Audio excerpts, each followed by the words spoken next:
तो अनिल मिश्रा जैसे जो टटपुंजिये घूम रहे हैं, तो इनके दिमाग में गोबर अभी का नहीं है, ये गोबर तो हजारों साल पुराना है। और कोई चीज हजारों साल पुरानी हो जाती है तो उतनी ज्यादा सड़ जाती है। जब कोई चीज ज्यादा सड़ जाती है तो उसमें कि तुम जो है जो भारत है, जो भारत की आत्मा है, उसके खिलाफ तुम जाके बात करते हो, तुम हिंदुओं के खिलाफ बात करते हो, ऐसा तो मुझे भी कहते हैं, तो फिर मैं भी तो देशद्रोही हो जाऊंगा ना। अनिल मिश्रा का नाम सुना होगा सर आपने, काफी चर्चित चेहरा रहे हैं वो बीते कुछ महीनों में। हाँ, इस नाम के व्यक्ति को जो है काफ़ी टीवी पर दिखाया जा रहा है, अखबारों की सुर्खियाँ बना हुआ है, और विशेष रूप से बाबा साहब डॉक्टर भीमराव अंबेडकर और हमारी बहुजन विचारधारा को लेकर के एक विद्रोही प्रवृत्ति के रूप में उभरता हुआ चेहरा है।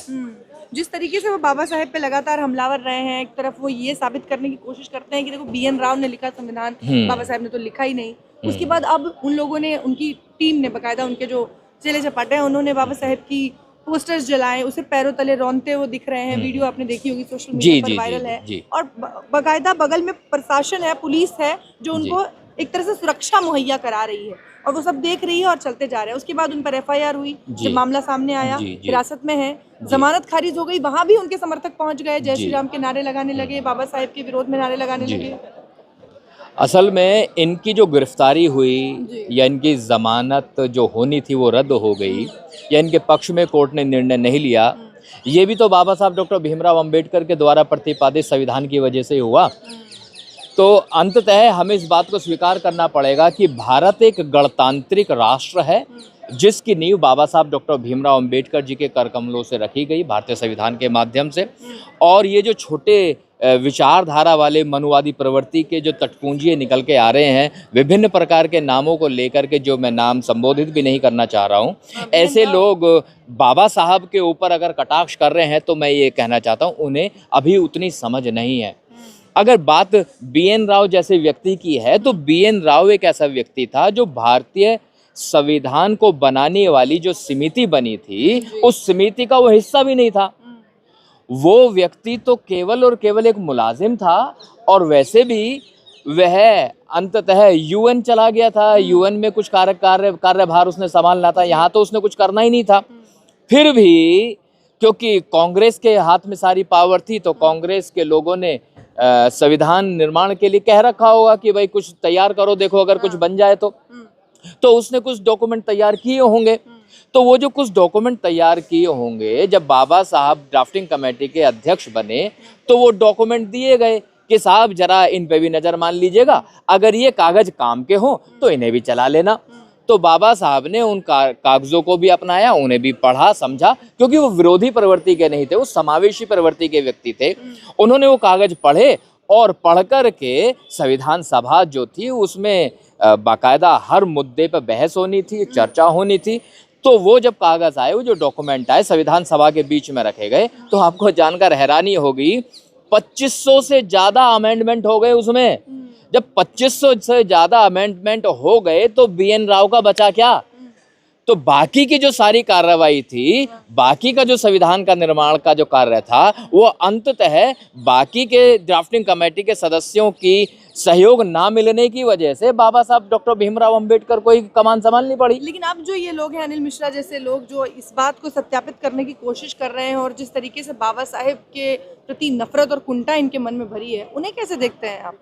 ये कुंठा तो थी, है और रहेगी, क्योंकि जब तक जातिवाद रहेगा तब तक ये कुंठा समाप्त नहीं होगी। जातिवाद का तो आलम यह है, कुछ इस तरह से मैं बताना चाहूँगा।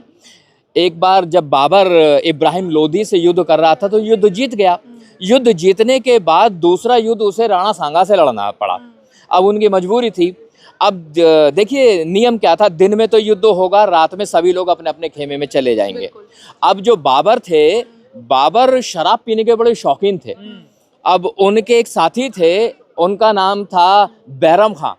तो शराब का गिलास हाथ में लेके कहते हैं, अरे भाई खां साहब जरा देखो, दुश्मन के खेमे से जो धुआं उठ रहा है, ये जगह जगह से धुआं उठ रहा है, देखो कहीं दुश्मन के ऊपर कोई विपत्ति तो नहीं है, अगर विपत्ति है तो जाओ और उनकी मदद करो।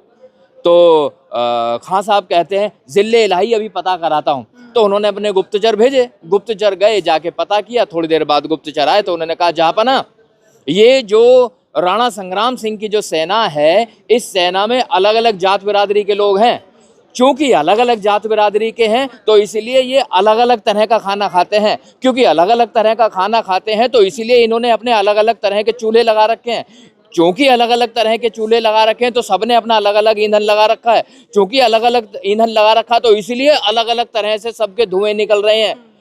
तो जहापना कहते हैं मरहबा, मरहबा खां साहब, जीत हमारी होगी। वो लोग जो एक साथ बैठकर खाना नहीं खा सकते वो युद्ध क्या जीतेंगे।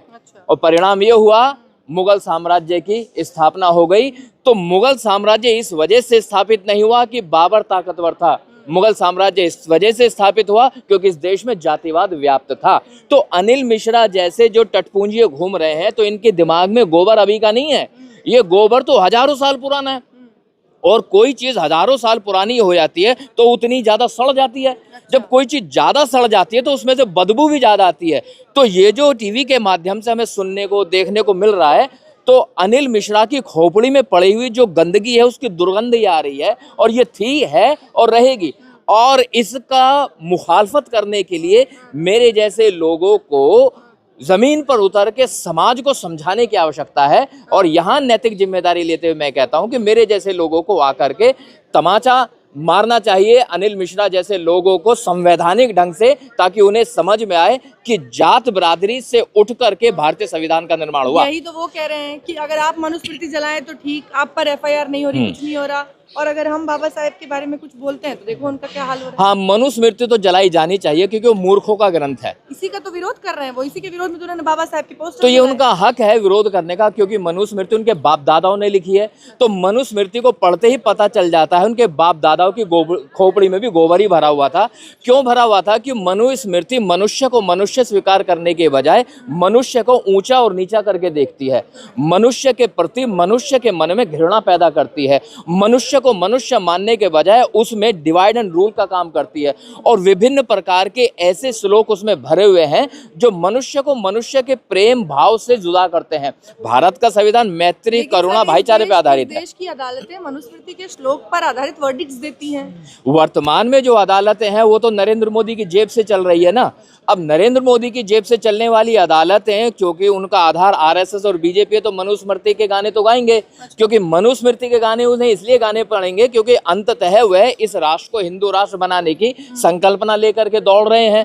और ईवीएम में गड़बड़ी करके और विभिन्न प्रकार के वोट सामग्रियों में गड़बड़ी करके ये सत्ता में फिलहाल हैं, लेकिन ये हमेशा तो रहेगा नहीं। एक दिन जरूर आएगा कि जब इनकी सत्ता जाएगी, तो जब इनकी सत्ता जाएगी तो उस समय मनुवादी लोगों को भी समझ में आएगा कि किस तरह से बहुजनवादी लोग भी सक्रिय हो सकते हैं। और वर्तमान में भी भले इनमें कितनी भी ताकत हो, मेरे जैसे साधारण लोग मुखर है ना इनके सामने। बहुजनवादी लोग सर सक्रिय हैं क्योंकि देखिए एक लंबे अरसे से वहाँ पे राजनीतिक प्रोटेस्ट चल रहे थे, बसपा कर रही थी, आसपा कर रही थी, तब जाके वहाँ आपने देखा कि अब इतने लंबे अरसे के बाद उन पर एफआईआर हो रही है। कहाँ है बहुजनवादी लोग? उनके समर्थक तो उनके समर्थन में वहाँ पहुँच जाते हैं, जमानत उनकी खारिज होती है तो तुरंत वहाँ पर जय श्री राम के नारे लगाने लगते हैं। जय श्री राम के नारे अगर वो लगाते तो जय भीम के नारे हम भी लगाते हैं। हाँ। तो नारों से बात नहीं बनती, खेल है विचारधारा का। यकीन जानिए कि जब तक आप समतावादी विचारधारा को भारत में स्थापित नहीं करेंगे, जो बाबा साहब डॉक्टर भीमराव अंबेडकर भारतीय संविधान में पहले से ही स्थापित करके गए हैं, इत्तेफाक यह है, दुख का विषय यह है कि भारत में वह संविधान पूर्ण रूप से लागू ही नहीं हो पाया। अब वर्तमान में चाहे बीजेपी हो या पूर्व में कांग्रेस रही हो, इन लोगों ने जातिगत दुर्भावना के चलते ही तो शासन किए। और अभी वर्तमान में भी जो इन्होंने लेटरल एंट्री लगाई, लेटरल एंट्री का मतलब तो यही था ना कि दूसरे दरवाजे से इन्होंने बनिया बामन ठाकुर को भर लिया, SC ST OBC और अन्य पिछड़ा वर्ग जो था उनको उठा के बाहर कर दिया। तो ये दुर्भावना तो पहले भी थी और अभी भी है, इसके खिलाफ हम मुखर होना चाहिए। चलिए अगर लीगली बात की जाए तो अभी उन पर SC ST एक्ट लगभग 7 लोगों पर, अनिल मिश्रा समेत 7 लोगों पर लगाया गया, जिसमें से 4 अभी हिरासत में हैं, 3 फरार हैं। अब बहुजन समाज के जो लोग हैं जो लगातार इसका विरोध कर रहे थे, वो कह रहे हैं कि NSA लगाया जाना चाहिए इन पर।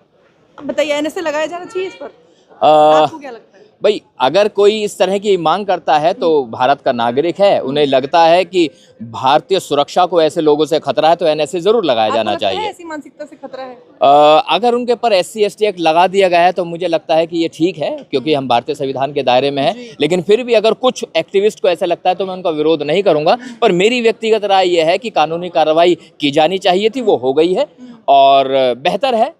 लेकिन ऐसी मानसिकता से समाज को खतरा है, जिस तरीके से लगातार वो लोगों को उकसाने का काम कर रहे हैं इस देश में। जैसे आप हिंदू राष्ट्र की बात कर रहे हैं, वो हिंदू राष्ट्र के हितैषी बन के पक्षधर है।